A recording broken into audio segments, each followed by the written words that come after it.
এতদিন আমরা বক্তব্য শুনেছি ভারত আমাদের বন্ধু, ভারত আমাদের কথা বলে না। এতদিন আমরা বক্তব্য শুনেছি ভারত কি, ভারত আমাদের বন্ধু। এই বক্তব্য এতদিন আমাদের শোনানো হয়েছে, সবচাইতে কাছের বন্ধু হলো আমাদের ভারত। কিন্তু আল্লাহর আয়াত বলতেছে সবচাইতে কাছের বন্ধু আমাদের ভারত না, সবচাইতে কাছের শত্রু হলো ভারত। এই ভারত এই বাংলাদেশকে শেষ করে দিচ্ছে।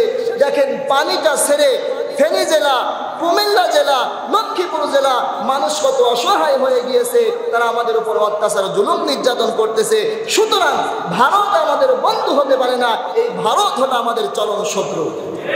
তারা যারা এই ভারতকে যারা বন্ধু মনে করবে, এই ভারতকে যারা কাছের বন্ধু মনে করবে, তারাও এই দেশের শত্রু, তারাও এই জাতির শত্রু, তারা এই মুসলমানদের শত্রু।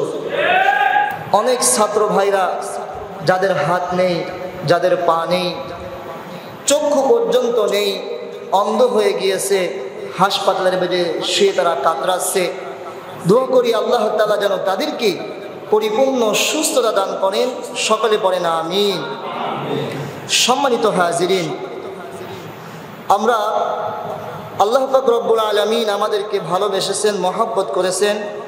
কোরআনের কথা কিছু বলা এবং কিছু শোনার সুযোগ আল্লাহ তাআলা আমাদেরকে করে দিয়েছেন। এজন্য সেই মহান মালিকের দরবারে নত শিরে আমরা আরেকটা বার শুকরিয়া আদায় করছি, বলছি আলহামদুলিল্লাহ। আল্লাহ যার ভালো চান, আল্লাহ যার কল্যাণ চান, একমাত্র আল্লাহ তাআলা তাকেই দিনের জন্য কবুল করেন। সুবহানাল্লাহ বলেন। আল্লাহ তাআলা যাকে তাকে হিদায়াত দেন না, যাকে তাকে হিদায়াত দেওয়ার মালিককে বলেন তো। আপনি দেখেন আপনাদের মহল্লাতে অনেক মানুষ আছে অযথা বিনা কারণে চায়ের দোকানে বসে গল্পে লিপ্ত আছে, পরনিন্দা পরচর্চায় লিপ্ত আছে, কিন্তু তারা কোরআনের ক্লাসে বসতেছে না। এরকম মানুষ আছে না নেই? কিন্তু আল্লাহ পাক রব্বুল আলামিন আমাদেরকে ভালোবেসে মহব্বত করে আল্লাহ পাক আমাদেরকে এখানে বসিয়েছেন। এটা আল্লাহ দেওয়া অনেক বড় নিয়ামত, ঠিক কিনা?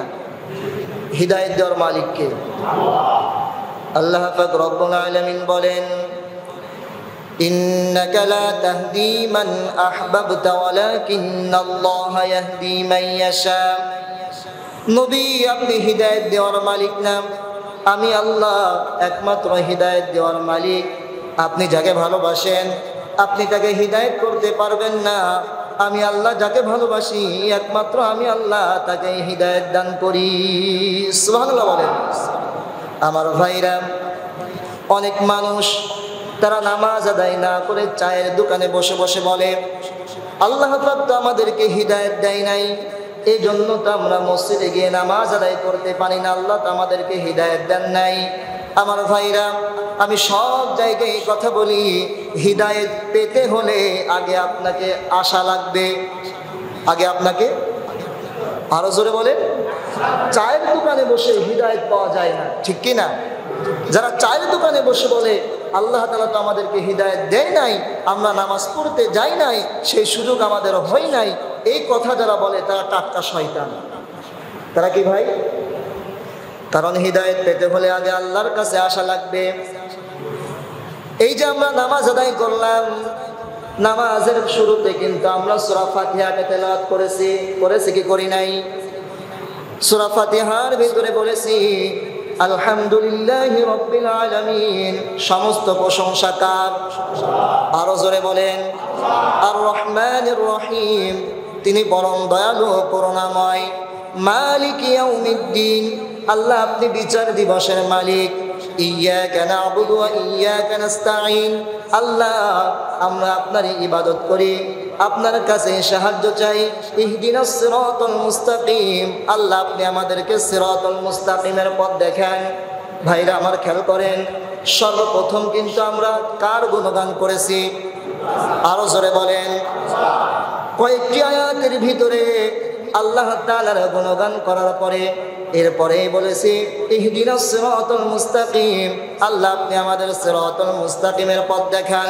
সুতরাং কোনো মানুষের কাছে যদি আপনি কিছু চান, যদি একেবারেই গিয়ে যদি আপনি বলেন আমার এই জিনিসটা দরকার, আপনাকে কিন্তু দেবে না। দেবে? প্রথমে তার দলের কর্মী হওয়া লাগবে, তার সাথে থাকা লাগবে, তার গুণগান বর্ণনা করা লাগবে, তার পরিচিত মুখ হওয়া লাগবে। এরপরে যদি আপনি কিছু চান তাহলে আপনি কিছু পাইলেও পেতে পারেন। কথাটি বুঝতেছেন? কিছু পাইলেও পেতে পারেন, কিন্তু যদি আপনাকে না চেনে, আপনি যদি একেবারে গিয়ে একটা জিনিসের আবদার করেন, আপনাকে দেবে না। এজন্য আমি এই উদাহরণটা সব জায়গায় দিই। সর্বপ্রথম হিদায়াত নিতে হলে আগে আপনাকে আসা লাগবে, মসজিদে আসা লাগবে, কোরআনের কাছে আসা লাগবে, এসে আল্লাহর গুণগান করা লাগবে, আল্লাহর বরত্ব মহত্বর গুণগান করা লাগবে। এরপরেই আল্লাহ তাআলা আপনাকে হিদায়াত দান করবে। সুবহানাল্লাহ বলেন। আমার কথা কি বুঝতেছেন? তাহলে হিদায়াত নিতে হলে আগে আপনাকে কি আসা লাগবে? কোরআনের কাছে আসা লাগবে। কোরআনের কাছে যদি না এসে বলেন যে আল্লাহ আমাকে হিদায়াত দেয় না। হযরত ওমর রাদিয়াল্লাহু তাআলা আনহু কোরআনের কাছে আসার কারণে, কোরআন পড়ার কারণে হযরত ওমর কিন্তু হিদায়াত পেয়েছে। হযরত ওমর কোরআন পড়ার পরে হিদায়াত পেয়েছে, ঠিক কিনা? এজন্য সুতরাং হিদায়াত পেতে হবে আগে আপনাকে আসা লাগবে।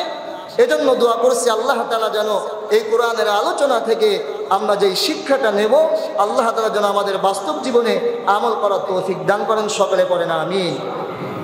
সম্মানিত হাজিরিন, মুসলমানদের সবচাইতে বড় শত্রুর নাম কি জানেন? মুসলমানদের সবচাইতে বড় শত্রু হলো ইহুদি আর মুশরিক। ইহুদি আর আল্লাহ পাক রব্বুল আলামিন আয়াতটা সুন্দর করে কোট করে দিয়েছেন, লা তাজিদান্না আশাদ্দান নাসি আদাওয়াতাল লিল্লাযীনা আমানুল ইয়াহুদা ওয়াল্লাযীনা আশরাকু।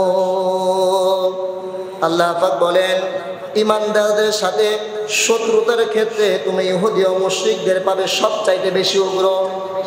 ইমানদারদের সাথে সব চাইতে বেশি শত্রুতা করে ইহুদি আর মুশরিক। ইহুদি আর মুশরিক।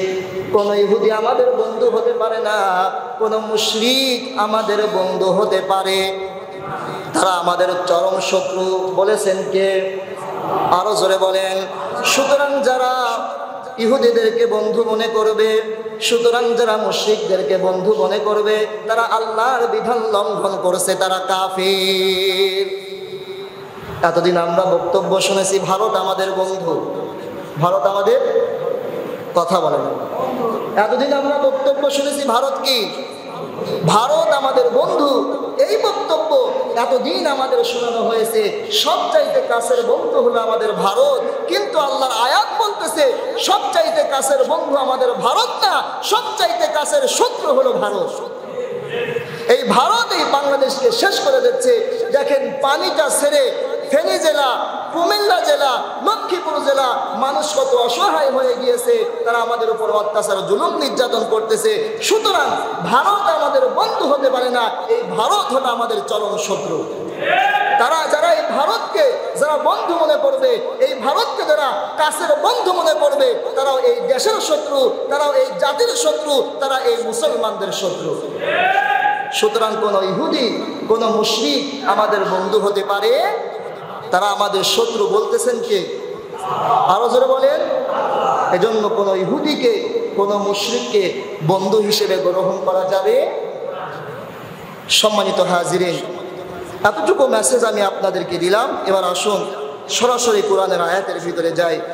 সম্মানিত হাজিরিন, আমি আপনাদের সামনে কোরআনুল কারীমের 3 নম্বর সূরা, সূরা আলী ইমরানের 184, 185 দুইটি আয়াত আমি তেলাওয়াত করেছি। আল্লাহ তাআলা যেন এই দুইটি আয়াত থেকে আমাকে কিছু কথা বলা এবং হিদায়াতের নিয়তে কিছু কথা শোনার জন্য তৌফিক দান করেন। সকলে পড়েন আমিন। সূরা আলী ইমরান কোরআনুল কারীমের 3 নম্বর সূরা। কয় নম্বর সূরা?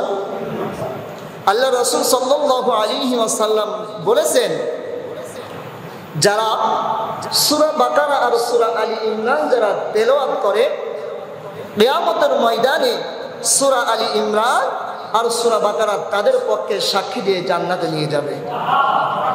কেউ যদি সূরা আলী ইমরান আর সূরা বাকারা যদি বৃহস্পতিবার দিবাগত রাত্রে কেউ যদি তেলাওয়াত করে, আল্লাহ রাসূল সাল্লাল্লাহু আলাইহি ওয়াসাল্লাম জানিয়েছেন ওই ঘরের ভিতরে শয়তান প্রবেশ করতে পারে না। আরো জোরে বলবেন না সুবহানাল্লাহ। তাহলে এই দুইটি সূরার গুরুত্ব কম না বেশি? বেশি, অনেক বেশি। এই দুইটি সূরা আমরা বেশি বেশি তেলাওয়াত করব। যারা কোরআন পড়তে পারি না আমরা কোরআন শিখব, সাথে সাথে আমরা অর্থটাও শিখব। শুধু কোরআন পড়লে হবে না, সাথে আপনাকে অর্থও করা লাগবে। অর্থ যদি আপনি না পড়েন তাহলে তা আপনি বুঝবেন না। কোরআনের আয়াত পড়লে আপনি সওয়াব পাবেন, প্রত্যেকটা হরফের বিনিময়ে আপনি 10টা করে নেকি পাবেন। কিন্তু সাথে সাথে যদি আপনি অর্থটাও জেনে নেন তাহলে আপনার জীবনে আমল করতে সহজ হবে, ঠিক কি না? এজন্য আমরা শুধু পড়বই না, যতটুকু পড়বো আমরা চেষ্টা করব সাথে অর্থ পড়ার জন্য। ইনশাআল্লাহ যেন আমাদেরকে তৌফিক দান করেন। সকালে পড়েন আমিন।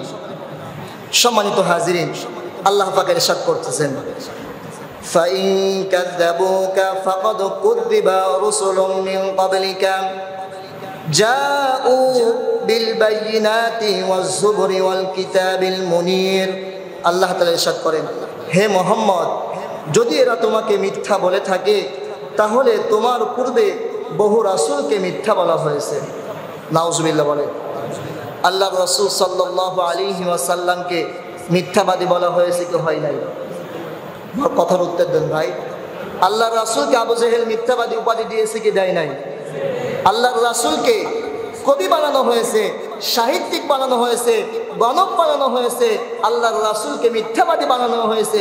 আবু জেহেল আল্লাহর রাসূলকে মিথ্যাবাদী বানিয়েছে, আল্লাহর রাসূলকে গণক বানিয়েছে, আল্লাহর রাসূলকে কবি বানিয়েছে, সাহিত্যিক বানিয়েছে, মানুষের ভিতরে বিভ্রান্ত সৃষ্টি করার জন্য, যাতে মানুষ মুহাম্মদের কাছে না আসে, যাতে মানুষ কোরআন না শোনে, যাতে মানুষ ইসলামের কাছে না আসে। কারণ আবু জেহেল জানে মানুষ যদি ইসলাম বুঝে যায় তাহলে আমার রাজত্ব আর থাকবে না। কথা বলেন। এই জন্য নবীকে তারা মিথ্যাবাদী বলে আখ্যায়িত করেছে। তারা নবীকে খুব ভালো করে চেনে, এমনভাবে আবু জেহেল নবীকে চেনে, নিজের সন্তান যেমনটি করে চেনে তারা নবীকে ঠিক তেমনটাই করে চিনত। নবীর ব্যাপারে তাদের কোনো সন্দেহ, বলেন সন্দেহ। আল্লাহ পাক রব্বুল আলামিন আয়াতটা সুন্দর করে নোট করে দিয়েছেন। আল্লাহ পাক রব্বুল আলামিন বলেন, আল্লাযীনা আতাইনাহুমুল কিতাবা ইয়ারিফুনাহু কামা ইয়ারিফুনা আবনাআহুম।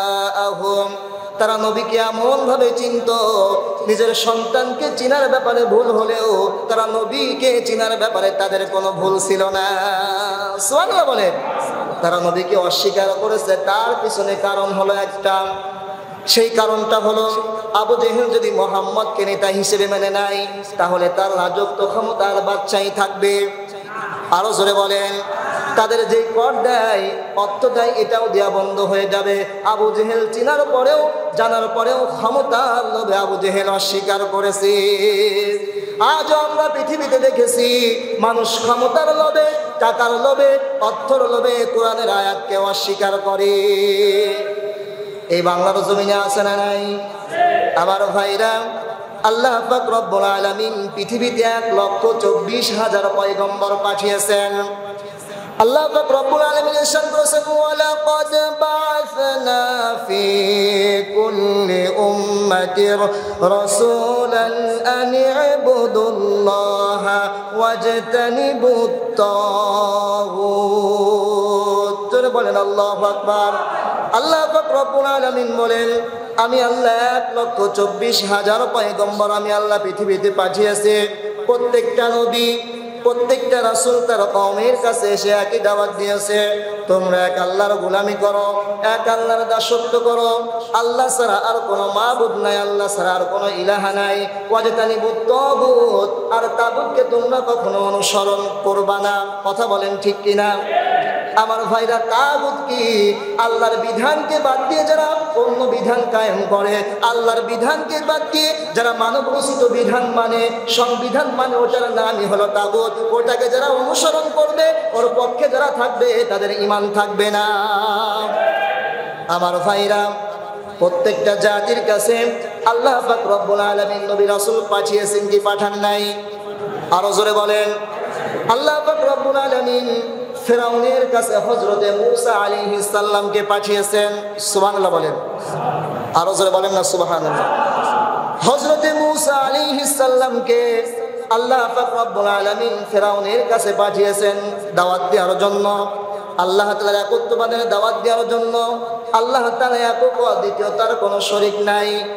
এই মেসেজটা আবু জেহেলের কাছে, ফেরাউনের কাছে পাঠানোর জন্য আমার ভাইরা হযরতে মূসা আলাইহিস সালামকে আল্লাহ তাআলা পাঠালেন। হযরতে মূসা আলাইহিস সালাম গিয়ে দাওয়াত দিলেন, ফেরাউন এক আল্লাহর ইবাদত করো, এক আল্লাহর দাসত্ব করো, আল্লাহ ছাড়া কোনো মাবুদ নাই। আমার ভাইরা সঙ্গে সঙ্গে ফেরাউন ডাক দিয়ে বলল, ক্বালা ফিরআউনু ওয়া মা রাব্বুল আলামিন। ফেরাউন বলল, রব্বুল আলামিন আবার কে? নাউজুবিল্লাহ বলেন। কথা বুঝতেছেন? হযরতে মূসা আলাইহিস সালামকে আল্লাহ তাআলা পাঠালেন ফিরআউনের কাছে আল্লাহর একত্ববাদের দাওয়াত দেওয়ার জন্য। যখনই হযরত মূসা আলাইহিস সালাম রব্বুল আলামিনের ব্যাপারে দাওয়াত দিলেন, তখনই ফিরআউন ডাক দিয়ে বলল, ক্বালা ফিরআউনু ওয়া মা রাব্বুল আলামিন। সে রব্বুল আলামিন আবার কে? নাউজুবিল্লাহ বলেন, আরো জোরে বলেন নাউজুবিল্লাহ। আমার ভাইরা সঙ্গে সঙ্গে হযরতে মূসা আলাইহিস সালাম জানিয়ে দিলেন, ক্বালা রাব্বুস সামাওয়াতি ওয়াল আরদি ওয়া মা বাইনাহুমা ইন কুনতুম মুকিনিন। জোরে বলেন আল্লাহু আকবার। মূসা জবাব দিল, আকাশ সমূহ ও পৃথিবীর রব এবং আকাশ ও পৃথিবীর মাঝখানে যা কিছু আছে সবই সবার রব রব্বুল আলামিন। সুবহানাল্লাহ বলেন। এই আসমান আর জমিনের ভিতরে যা কিছু আছে সব কিছুর রবকে। আরো জোরে বলেন, আমার আপনার রবকে। পৃথিবীতে যা কিছু আছে সব কিছুর রবকে।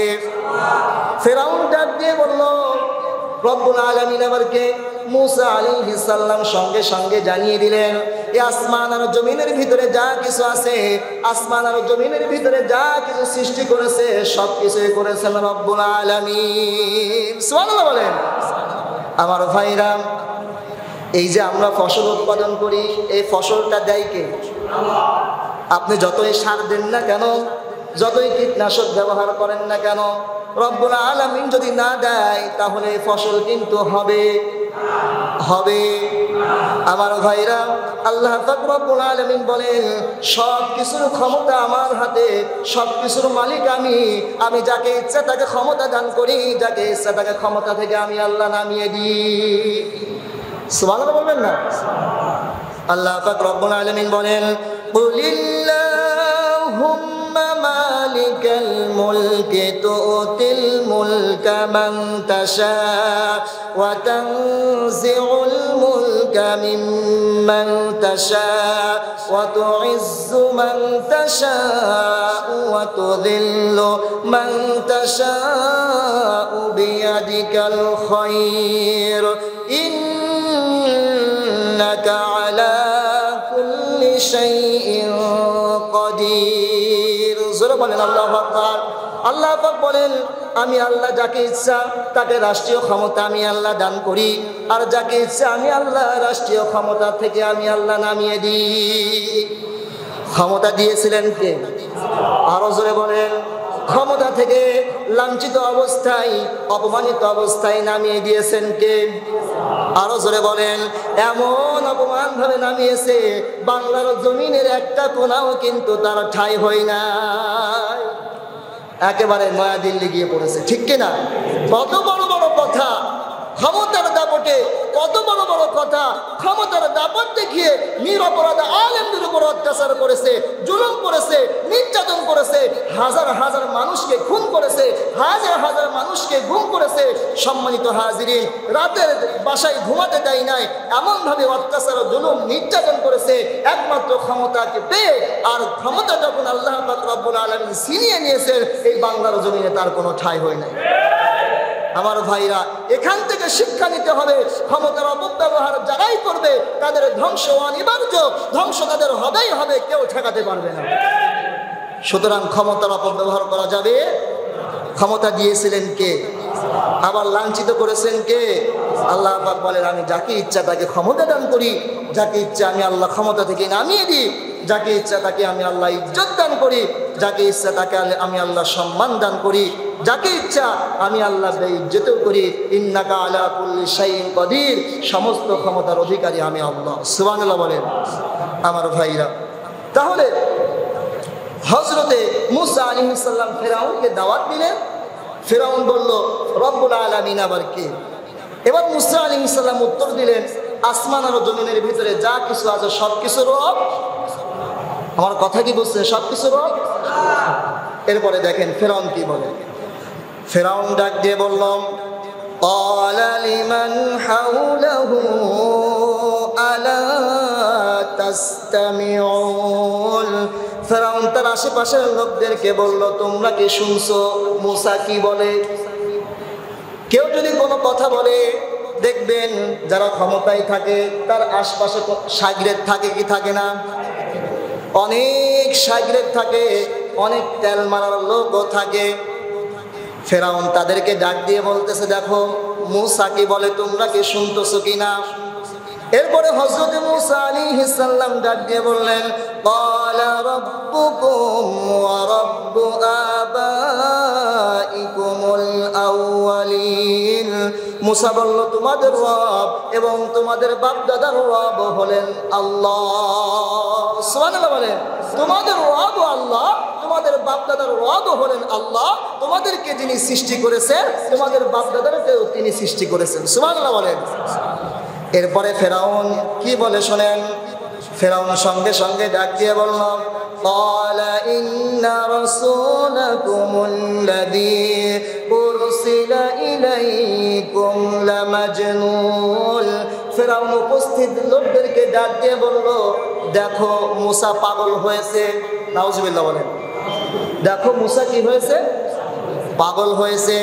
আপনি দেখবেন যারা হকের কথা বলে, যারা ন্যায়ের কথা বলে, যারা সত্যের কথা বলে, যারা সত্যের পথে থাকে, যারা সুদ খায় না, যারা ঘুষ খায় না, যারা হকের কথা বলে, তাদেরকে পাগল বানানো হয় কি হয় না?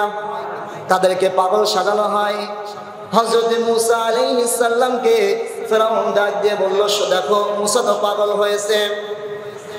এরপরে হযরত মূসা আলাইহিস সালাম ডাক দিয়ে বললেন, ক্বালা রাব্বুল মাশরিকি ওয়াল মাগরিবি ওয়া মা বাইনাহুমা ইন কুনতুম তাকিলুন। মূসা বলল, পূর্ব পশ্চিম এবং যা কিছু আছে তার মাঝখানে সবকিছুর রব হলেন আল্লাহ। সুবহানাল্লাহ বলেন। পূর্ব পশ্চিম উত্তর দক্ষিণ এর মাঝখানে যা কিছু আছে সব কিছুর রবকে। যদি তোমরা বুদ্ধিমান হও, হযরত মূসা আলাইহিস সালাম বারবার রবের পরিচয় দিচ্ছে, আর ফেরাউন কিন্তু হাসি তামাশা ঠাট্টা বিদ্রুপ করছে। কথা কি বুঝতেছেন? এরপরে ফেরাউন ডাক দিয়ে বলল, ক্বালা লাইন ইত্তাখাযতা ইলাহান গায়রি লাআজআলান্নাকা মিনাল মাসজুনিন। ফেরাউন বলল, যদি তুমি আমাকে রব বাদ দিয়ে অন্য কারো রব হিসেবে তুমি মেনে নাও, তাহলে তোমাকে কারাগারের ভিতরে নিক্ষেপ করব। নাউজুবিল্লাহ বলেন। আরো জোরে বলেন নাউজুবিল্লাহ। যদি তুমি আমাকে রব বাদ দিয়ে অন্য কাউকে রব হিসেবে তুমি গ্রহণ করো, তাহলে আমি তোমাকে কারাগারের ভিতরে নিক্ষেপ করব। সর্বপ্রথম কারাগারের ভয় দেখিয়েছে ফেরাউন। কে? আজও পৃথিবীতে আমাদেরকে যারা কারাগারের ভয় দেখিয়েছে, জেল জুলুমের ভয় দেখিয়েছে, তারাও হলো নব্য ফেরাউন। খেয়েছে কি দেখাই নাই? বলছে কথা বললেই কিন্তু জেলে ঢুকিয়ে দেব, কথা বললেই হামলা মামলা মুকদ্দমার ভয় দেখিয়েছে। এই জেল জুলুমের ভয় সর্বপ্রথম দেখেছে ফেরাউন, আর এই যারা জেল জুলুমের ভয় দেখাবে তারাও হলো নব্য ফেরাউন। আমার ভাইরা, ক্ষমতা চিরস্থায়ী না, ক্ষমতা চিরস্থায়ী থাকে না, পালা বদল হয়। আল্লাহ পাক বলেন, ক্ষমতা চিরস্থায়ী থাকবে না। যেখানেই মূসা সেখানেই ফেরাউন, যেখানেই ইব্রাহিম সেখানেই নমরুদ, যেখানেই মুহাম্মদুর রাসূলুল্লাহ সেখানেই আবু জেহেল, যেখানে আলেম উলামা যেখানেই হক সেখানেই বাতিল, যেখানে আলেমগণ সেখানেই বাতিল, সেখানেই নব্য ফেরাউন। ঠিক কিনা আমার ভাইরা? আল্লাহ পাক রব্বুল আলামিন বলেন, কেউ যদি কুফরের পথ থেকে ফিরে না আসে, কেউ যদি জুলুমের পথ থেকে ফিরে না আসে, আমি আল্লাহ কাদাব্বি আলি ফিরাউন, কাদাব্বি আলি ফিরাউন, আমি আল্লাহ ফিরাউনের মতো তাকে ধ্বংস করে দেব। ফিরাউন যেমন অত্যাচার জুলুম নির্যাতন করেছে, কারাগারের ভয় দেখিয়েছে, আল্লাহ পাক রব্বুল আলামিন তাকে ধ্বংস করে দিয়েছে। সেও আমাদের ভয় দেখিয়েছে, সেও আমাদের অত্যাচার করেছে, জুলুম করেছে, নির্যাতন করেছে, আল্লাহ পাক তাকেও ধ্বংস করে দিয়েছে। এজন্য আল্লাহ পাক বলেন কাদাব্বি আলি ফিরাউন, অবশ্যই অবশ্যই আমি আল্লাহ তাদেরকে ধ্বংস করবই করব। আর আল্লাহ পাক রব্বুল আলামিন বলেন জালেমদের কোনো সাহায্যকারী থাকে? জালেমদের কোনো সাহায্যকারী থাকে? জালেমদের কোনো সাহায্যকারী থাকে না। যারা জুলুম করে তাদের কোনো সাহায্যকারী নেই। আল্লাহ পাক রব্বুল আলামিন কুরআনুল কারীমের ভিতরে চমৎকার করে জানিয়েছেন উলাইকাল্লাযীনা ইশতারাউল হায়াতাদ দুনিয়া বিল আখিরাহ ফালা ইউখাফফাফু আনহুমুল আযাবু ওয়ালা হুম ইউনসারুন। যেই লোকেরা আখিরাতের বিনিময়ে দুনিয়ার জীবনকে কিনে নিয়েছে, আখিরাত যারা ভুলে গিয়েছে, জান্নাতকে যারা ভুলে গিয়েছে, জাহান্নামকে যারা ভুলে গিয়েছে, আল্লাহর সামনে দাঁড়ানো লাগবে এটা যারা ভুলে গিয়েছে, আমার ভাইরা তারা দুনিয়া পেয়ে খুশি হয়েছে, দুনিয়ার অর্থ পেয়ে তারা খুশি হয়েছে, দুনিয়ার ক্ষমতা পেয়ে তারা খুশি হয়েছে। আল্লাহ পাক বলেন যারা আখিরাতের বিনিময়ে দুনিয়াকে যারা কিনে নিয়েছে তাদের শাস্তি কমানো হবে না, আর তাদেরকে কোনো সাহায্যকারী থাকবে, আরো জোরে বলেন থাকবে। আমার ভাইরা যারা এত আইন প্রয়োগ করেছে, যারা এত আইনের বিধান দিয়েছে, তারাই কিন্তু আজ আইনের হাতে বন্দী হয়ে গেছে। আর এমন ভাবে বন্দী হয়েছে তাদের পক্ষে কোনো আইনজীবী দাঁড়াতে রাজি না, কোনো আইনজীবী তাদের পক্ষে না। কত দরবেশ বাবা দেখলাম দাড়িগুলো কাটিয়ে দরবেশগিরি ছেড়ে দিয়ে পালাতে যাচ্ছে ভারতে। কথা বলেন ঠিক কিনা? দরবেশগিরি করেছে, ক্ষমতার লোভে দরবেশগিরি দেখিয়েছে, মানুষকে বোকা বানিয়েছে। যখনই ক্ষমতা চলে গেছে তখন রূপ চেঞ্জ করে এই দেশ থেকে পালানোর চেষ্টা করেছে। পৃথিবীর ইতিহাসে এমন একটা গভর্নমেন্ট আমরা দেখলাম, এমন একটা গভর্নমেন্ট আমরা দেখলাম, শুরু থেকে নিয়ে মেম্বার পর্যন্ত সবাই পালাতো। শুরু থেকে নিয়ে একেবারে মেম্বার পর্যন্ত, পার্টি নেতা পর্যন্ত এলাকায় খুঁজে পাওয়া যায় না। যাদের গরমে, যাদের ক্ষমতার পাওয়ারে টিকে থাকা যায় নাই, ঘরে থাকা যায় নাই, কিন্তু ক্ষমতা যখনই শেষ একটারও খুঁজে পাওয়া যায় না। এটাই ইতিহাসের পাতায় লেখা থাকবে। শুরু থেকে নিয়ে একেবারে উপর পর্যায় থেকে নিয়ে শেষ পর্যন্ত কাউকে খুঁজে পাওয়া যায় না। সম্মানিত হাজিরিন, আমি আপনাদেরকে যে শিক্ষা দিচ্ছিলাম সেটা হলো ফাইন কাযযাবুকা ফাকাদ কুযযিবা রাসূলুম মিন ক্বাবলিকা, হে মুহাম্মদ তারা তোমাকে মিথ্যাবাদী বলে, এর আগেও আমি কিতাব দিয়েছি তারাও মিথ্যাবাদী বলেছে, তারাও কিন্তু নবীদেরকে পাগল বলেছে। কথা বলেন ঠিক কিনা? আমার ভাইরা আমি যে আয়াতের আলোচনা আপনাকে শোনাচ্ছিলাম, আল্লাহ পাক রব্বুল আলামিন নবীকে পাঠিয়েছে, নবীকেও পাগল বলা হয়েছে, নবীকেও গণক বলা হয়েছে, নবীকেও মিথ্যাবাদী বলা হয়েছে। আর যারা মিথ্যা কথা বলবে তাদের ধ্বংস অনিবার্য, তাদের ধ্বংস হবেই হবে, ঠিক কিনা? মিথ্যা মানুষকে ধ্বংস করে দেয়। যেই সমস্ত মানুষরা এমনভাবে মিথ্যা কথা বলে, এমনভাবে মিথ্যা কথা বলে মিডিয়ার সামনে প্রচার করেছে, ছাত্র ভাইদের উপরে গুলি চালানো হয়, ছাত্র ভাইদেরকে রক্তেই রঞ্জিত করা হয়েছে রাজপথে, এরপরেও মিথ্যাবাদীরা বলে না আমরা একটাও গুলি করি নাই। আমার কথা কি বুঝতেছেন? মিথ্যাবাদীর এরপরে বলে আমরা কাউকে হত্যা করি নাই, আমরা কারোর উপরে গুলি চালাই নাই, কোনো শিশু কিন্তু মারা যায় নাই। কিন্তু আমরা সচক্ষে দেখতেছি শিশু মারা গিয়েছে, যুবক ভাইরা মারা গিয়েছে, তাদের তাজা রক্তগুলো তারা নিয়েছে, তাদেরকে হত্যা করেছে, কিন্তু মিথ্যাবাদীরা বলে আমরা কারোর উপরে গুলি চালাই নাই। আমার ভাইরা আমি যে কথা আপনাদেরকে শিক্ষা দিতে যাচ্ছি, যারা মিথ্যা কথা বলবে তাদের ধ্বংস অনিবার্য। লানাতুল্লাহি আলাল কাযিবিন, আল্লাহ তাআলা বলেন যারা মিথ্যা কথা বলবে তাদের উপর আমার লানত, যারা মিথ্যা কথা বলবে তাদের উপর আমার লানত, লানত যারা মিথ্যা কথা বলবে তাদের ধ্বংস অনিবার্য, ঠিক কিনা? সুতরাং মিথ্যা কথা বলা যাবে, আরো যারা মিথ্যা কথা বলা যাবে, যারা নবীকে মিথ্যাবাদী বানিয়েছে, কবি বানিয়েছে, সাহিত্যিক বানিয়েছে, তারা কি টিকে থাকতে পেরেছে? তারা কিন্তু পারে নাই। আমার ভাইরা, আমার নবীকে পাগল বলা হয়েছে, আমার নবীকে সাহিত্যিক বলা হয়েছে, আমার নবীকে কবি বলা হয়েছে। আল্লাহ পাক রব্বুল আলামিন কুরআনুল কারীমের ভিতরে সুন্দর করে নবীকে সান্ত্বনা দিলেন। আল্লাহ পাক রব্বুল আলামিন বলেন, নুন ওয়াল কলামি ওয়া মা ইয়াসতুরুন মা আনতা বিনিআমাতি রাব্বিকা বিমাজনুন। কলমের কসম এবং লেখকরা যা লেখে, আল্লাহ পাক বলেন, মা আনতা বিনিআমাতি রাব্বিকা বিমাজনুন, তোমার রবের অনুগ্রহে তুমি কিন্তু পাগল নও। সুবহানাল্লাহ বলেন, তোমার রবের অনুগ্রহে তুমি কিন্তু পাগল নয়। আমার ভাইরা, আল্লাহর রাসূল সাল্লাল্লাহু আলাইহি ওয়াসাল্লামের নবুয়তের জিন্দেগির আগে আল্লাহর রাসূলের কোনো শত্রু ছিল? আমার কথা মনে আপনারা বুঝতেছেন না? নবুয়তের জিন্দেগির আগে আল্লাহর রাসূলের কি কোনো শত্রু ছিল? সবাই তাকে রাহমাতাল লিল আলামিন হিসেবে দেখেছে, সবাই তাকে আমানতদারিতা, তাদের অর্থ সম্পদ আল্লাহর রাসূলের কাছে জমা দিয়েছে। আল্লাহর রাসূল সত্যবাদী ছিল, সবাই আল্লাহর রাসূলকে বন্ধু হিসেবে গ্রহণ করেছে নবুয়তের আগে। কখন? নবুয়তের আগে। আর যখনই আল্লাহর রাসূল আল্লাহর বিধান প্রচার করা শুরু করেছে, আল্লাহর রাসূল যখন হকের কথা প্রচার করা শুরু করেছে, সত্যের কথা প্রচার করা শুরু করেছে, ন্যায়ের কথা প্রচার করা শুরু করেছে, আল্লাহর বিধান প্রচার করা শুরু করেছে, তখন নবীকে মিথ্যাবাদী বলা হয়েছে, নবীকে কবি বানানো হয়েছে, নবীকে সাহিত্যিক বানানো হয়েছে। ঠিক কিনা? আল্লাহ পাক রব্বুল আলামিন সেই জবাবই কাফেরদেরকে দিচ্ছেন, মা আনতা বিনিআমাতি রাব্বিকা বিমাজনুন, তোমার রবের অনুগ্রহে তুমি কিন্তু পাগল নও। সুবহানাল্লাহ বলেন। আমার ভাইরা, আল্লাহ পাক রব্বুল আলামিন আরেকটা জায়গায় চমৎকার করে জানিয়ে দিলেন, মা দাল্লা সাহিবুকুম ওয়া মা গাওয়া ওয়া মা ইয়ানতিকু আনিল হাওয়া ইন হুয়া ইল্লা ওয়াহয়ুন ইউহা। তোমাদের বন্ধু পথভ্রষ্ট হয়নি এবং বিপদগামী হয়নি।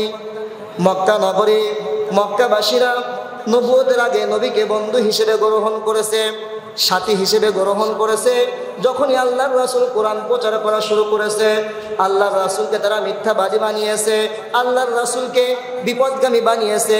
কিন্তু আল্লাহ পাক নিজে সাক্ষ্য দিচ্ছেন, তোমাদের বন্ধু পথভ্রষ্ট হয়নি, তোমাদের বন্ধু বিপদগামীও হয়নি। সুবহানাল্লাহ বলেন। আমার ভাইরা, এরপরে আল্লাহ পাক বলেন, ওয়া মা ইয়ানতিকু আনিল হাওয়া, সে নিজের খেয়াল খুশি মতো কোনো কথা বলে না।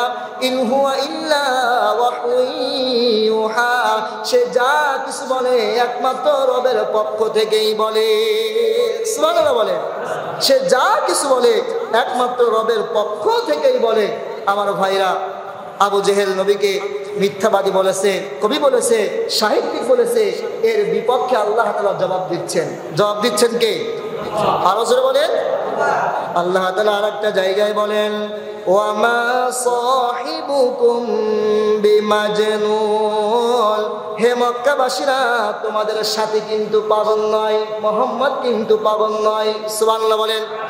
আমার ভাইরা, আল্লাহ পাক রব্বুল আলামিন আরেকটা জায়গায় চমৎকার করে কাফেরদের জবাবটা দিয়ে দিলেন, ফাযাক্কির ফামা আনতা বিনিআমাতি রাব্বিকা বিকাহিনিন ওয়ালা মাজনুন। হে নবী, তুমি উপদেশ দিতে থাকো, আল্লাহর মেহেরবানিতে তুমি গণক নও, তুমি পাগল নও। সুবহানাল্লাহ বলেন। হে মুহাম্মদ, তুমি উপদেশ দিতেই থাকো, উপদেশ দিয়া তুমি বন্ধ করো না। তুমি আল্লাহর মেহেরবানিতে তুমি গণক নও, তুমি পাগল নয়। বলতেছেন কে? আরো জোরে বলেন। নবী যাতে মন মরা না হয়, নবী যাতে মনটা খারাপ না করে উপদেশ দিচ্ছেন কে? হে নবী, যত বাধা আসুক না কেন, যত অত্যাচার আসুক না কেন, যত জুলুম আসুক না কেন, যত নির্যাতন আসুক না কেন, তুমি মানুষদেরকে উপদেশ দিতেই থাকো। সুবহানাল্লাহ বলেন। আমার ভাইরা, আল্লাহ পাক রব্বুল আলামিন কত সুন্দর করে জানিয়ে দিলেন, ফাযাক্কির ইন্নামা আনতা মুযাক্কির লাস্তা আলাইহিম বিমুসাইতির ইল্লা মান তাওয়াল্লা ওয়া গাফার। হে নবী, তাহলে তুমি উপদেশ দিয়েই যেতে থাকো, তুমি তো শুধুমাত্র একজন উপদেশক, তুমি শুধু উপদেশ দিবা। লাস্তা আলাইহিম বিমুসাইতির, তুমি এদের উপরে বল প্রয়োগ করতে পারো না, তার উপর অত্যাচার করতে পারো না, জুলুম করতে পারো না। কেউ যদি ঈমান না আনে তাহলে তার উপর অত্যাচার, জুলুম, নির্যাতন তুমি করতে পারো না। ইল্লা মান তাওয়াল্লা ওয়া কাফার, কেউ যদি মুখ ফিরিয়ে নেয়, কেউ যদি অস্বীকার করে, ফায়ুআযিবুহুল্লাহুল আযাবাল আকবার, তার জন্য আযাব নির্ধারিত হয়েই আছে। আযাব, আবার বলেন, আযাব নির্ধারিত হয়েই আছে। ফায়ুআযিবুহুল্লাহুল আযাবাল আকবার ইন্না ইলাইনা ইয়াবাহুম, তার কিন্তু আমার কাছে আসাই লাগবে।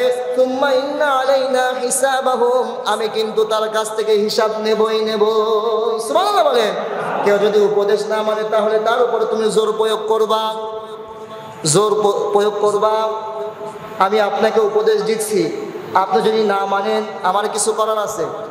আল্লাহ তাআলা নবীকে সে কথাই জানিয়ে দিলেন, নবী আপনি শুধু উপদেশ দেন, আপনি শুধু উপদেশ দেন। কাফেররা আপনাকে যতই বলুক পাগল, সাহিত্যিক, গণক, কিন্তু আমি আল্লাহ বলতেছি আপনি পাগল নন, আপনি গণক নন। আল্লাহু আকবার বলেন। আমি আল্লাহ সাক্ষ্য দিচ্ছি, আপনি পাগল নন, আপনি গণক নন, আপনি মিথ্যাবাদীও নন। আপনি উপদেশ দিতেই থাকেন, আপনি উপদেশ দিতেই থাকেন, আপনার কাজ শুধু উপদেশ দেওয়া, ঠিক কিনা? সুতরাং আমরা যারা এতদিন 16 বছর হামলা মামলার মুকদ্দমার যারা শিকার হয়েছি, আমরা কি উপদেশ দেওয়া বন্ধ করেছি? করেছি। আমরা মানুষদেরকে উপদেশ দিয়েছি, নামাজের দিকে ডেকেছি, আমরা মানুষদেরকে ভালোর পথে ডেকেছি, আমরা মানুষদেরকে কোরআনের পক্ষে ডেকেছি। আমাদের উপরে এত অত্যাচার, জুলুম, নির্যাতন করার পরেও কিন্তু আমরা দাওয়াতি কাজ বন্ধ রাখি নাই। আপনি দেখেন, আজ থেকে নিয়ে 16 বছর যেই দলের কর্মী যতটুকু ছিল, 16 বছর পর কিন্তু তার ডবল হয়েছে। কথা বলেন, তার ডবল হয়েছে। সুতরাং কোরআনের বাণী, কোরআনের উপদেশ আপনি কখনো ঠেকায় রাখতে পারবে? কখনো সম্ভব না। আমার ভাইরা, আল্লাহ পাক রব্বুল আলামিন আমার তেলাওয়াতকৃত আয়াতের ভিতরে আল্লাহ পাক জানিয়ে দিলেন, ফাইন কাযযাবুকা ফাকাদ কুযযিবা রাসূলুম মিন ক্বাবলিকা জাউ বিল বায়িনাতি ওয়াজ-যুবুরি ওয়াল কিতাবিল মুনির। হে নবী, তারা যদি তোমাকে অস্বীকার করে, মিথ্যা বলে, তাহলে তোমার পূর্বে আমি অনেক নবী পাঠিয়েছি, তাদেরকেও মিথ্যাবাদী বলা হয়েছে। তারাও কিন্তু নিদর্শন সমূহ সুস্পষ্ট কিতাব নিয়ে কিন্তু তারাও গিয়েছিল, ঠিক কিনা? এই কোরআন আসার আগে আরো নবী আসে নাই? এসেছে, কিতাব দিয়েছে। আল্লাহ পাক রব্বুল আলামিন বলেন, নাযালা আলাইকাল কিতাবা বিল হাক্কি মুসাদ্দিকাল লিমা বাইনা ইয়াদাইহি ওয়া আনজালাত তাওরাতা ওয়াল ইনজিল। এর আগে আমি মানুষের হিদায়াতের জন্য তাওরাত পাঠিয়েছি, এর আগে মানুষের হিদায়াতের জন্য আমি আল্লাহ ইনজিল পাঠিয়েছি। মিন ক্বাবলু হুদাল লিন-নাস ওয়া আনজালাল ফুরকান, আর আমি আল্লাহ সর্বশেষ মানুষের হিদায়াতের জন্য ফুরকান পাঠিয়েছি। সুবহানাল্লাহ বলবেন না? সর্বশেষ মানুষের হিদায়াতের জন্য আল্লাহ তাআলা কি পাঠিয়েছেন? ফুরকান। কি পাঠিয়েছেন? ফুরকানের শাব্দিক অর্থ হলো হক বাতিল পার্থক্যকারী, ন্যায় অন্যায় পার্থক্যকারী, সত্য মিথ্যা পার্থক্যকারী। এই ফুরকান আপনাকে ন্যায় অন্যায় পার্থক্য করে দেবে, সত্য মিথ্যা পার্থক্য করে দেবে, হক বাতিল পার্থক্য করে দেবে, কোনটা ন্যায় কোনটা অন্যায়, কোনটা সত্য আর কোনটা মিথ্যা, এই কোরআন আপনাকে পার্থক্য করে দেবে। সুবহানাল্লাহ বলেন। আমার ভাইরা, আল্লাহ পাক নবীকে সান্ত্বনা দিলেন যে, হে নবী, আপনি মন খারাপ করবেন না, আপনি মন মরা হবেন না। এর আগেও কিন্তু কিতাব নিয়ে আসা হয়েছিল, এর আগেও কিন্তু নবী এসেছে, তারাও নবীদেরকে মিথ্যা বলেছে, পাগল বলেছে, ঠিক কিনা? তাহলে সময় তো সংক্ষিপ্ত, অনেক লম্বা আলোচনা রয়েছে।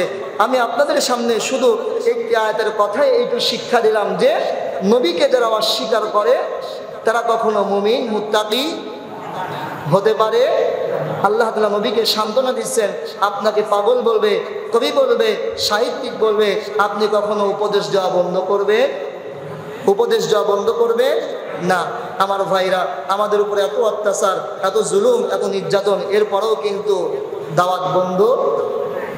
আল্লাহ পাক রব্বুল আলামিন বলেন, পরীক্ষা তো আমি আল্লাহ নেবই, পরীক্ষা আমি তো আল্লাহ নেবই, আমি আল্লাহ দেখতে চাই। আম হাসিবতুম আন তাদখুলুল জান্নাতা ওয়ালাম্মা ইয়াতিকুম মাসালুল লাযিনা খালাউ মিন ক্বাবলিকুম মাসাতহুমুল বা'সাউ ওয়াদ-দাররাউ ওয়া যুলজিলু হাত্তা ইয়াকুলার রাসূলু ওয়াল লাযিনা আমানু মা'হু মাতা নাসরুল্লাহ আলা ইন্না নাসরুল্লাহি করিব। আমি আল্লাহ দেখতে চাই, এমনি এমনি আমি আল্লাহ জান্নাত দেব না, আমি আল্লাহ পরীক্ষা করব। আমি দেখতে চাই কেউ যুদ্ধের ময়দানে টিকে থাকে, মানুষের উপরে এত অত্যাচার এত জুলুম নির্যাতন করার পরে মানুষের আল্লাহর কাছে বলেছে, আল্লাহ আর সহ্য হয় না, আল্লাহ আর সহ্য হয় না, তোমার সাহায্য কখন আসবে? আল্লাহ পাক বললেন, বান্দা তোমরা মন মরা হয়েও না, দুঃখ করো না, হতাশ হয়েও না, এক হয়ে তোমরা যুদ্ধের ময়দানে টিকে থাকো। আলা ইন্না নাসরুল্লাহি করিব, আমার সাহায্য অতি নিকটে তোমাদের কাছে আসবে। সুবহানাল্লাহ বলেন। আমার ভাইরা, মুসলমানদের কোনো বড় শক্তি নেই, মুসলমানদের বড় কোনো কামান নেই, মুসলমানদের সবচাইতে বড় শক্তি হলো তার ঈমান। তার কি ভাই? আরো জোরে বলেন। ইমানের কাছে কোনো বুলেট চলে না, ইমানের কাছে কোনো কামান চলে না, ইমানের কাছে কোনো পারমাণবিক চলে না, ঠিক কিনা? যদি ইমানের কাছে যদি পারমাণবিক চলতো তাহলে আফগানিস্তান কখনো বিজয় হতো না। ইমানের কাছে যদি কামান চলতো তাহলে আফগানিস্তান কখনো বিজয় হতো না। ইমানের কাছে যদি অস্ত্র চলতো তাহলে বাংলাদেশ কখনো বিজয় অর্জন করতো না। এই দেশের ছাত্ররা নিজেদের অধিকার আদায়ের লক্ষ্যে স্বৈরাচারের বিরুদ্ধে তারা তাদের রক্ত ঢেলে দিয়েছে জমিনে, কারণ তারা বুলেটকে ভয় পায়। সম্মানিত হাজিরিন, আমাদের সবচেয়ে বড় শত্রু হলে এই ভারত। ভারত মনে করতেছে আমরা বাংলাদেশকে ধ্বংস করে দেব। ভারতকে জানিয়ে দিতে চাই, তোমার রাষ্ট্র বড় হতে পারে, তোমার লোক সংখ্যা বড় হতে পারে, অনেক লোক তোমার বড় হতে পারে, তোমার কামান থাকতে পারে, তোমার যুদ্ধ জাহাজ থাকতে পারে, তোমার অনেক বড় বড় অস্ত্র থাকতে পারে।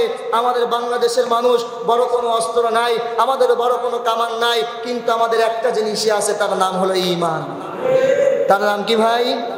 ঈমান। আল্লাহ পাক রব্বুল আলামিন বলেন, আমি আল্লাহ দেখতে চাই কে যুদ্ধের ময়দানে টিকে থাকতে পারে।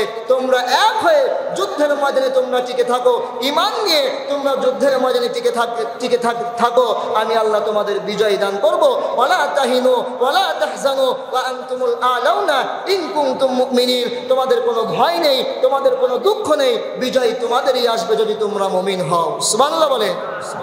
তোমাদের কোনো ভয় নেই, তোমাদের কোনো দুঃখ নেই, যদি তোমরা কি হও ভাই? মুমিন হও।